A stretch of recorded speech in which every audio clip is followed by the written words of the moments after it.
Mainit-init chismis. Grabe ang mga balita. Kung ang bali-balita sa Kim Pao ay si Kim Chiu lang ang masaya kapag magkasama or nagkikita silang dalawa.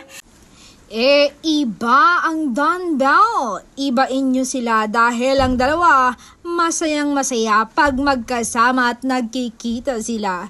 Kwentuhan yan at tawanan at yakapan, ganun sila. Hindi lang palabas kundi talagang nagmamahalan talaga. Silang dalawa, 100%. Tama ako dyan. Hindi fan service dahil nakagaya ng ibang love team. Ayan nga sa chika, ang Don Bell fans kasi sumigaw ng fan service sa harap ng Don Bell or sina Donnie Pangilinan Bel Mariano to see their reaction.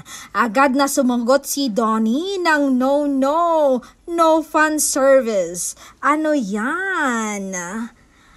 Anong fan service? I don't know that. Diba? Grabe. Don Bell is organic.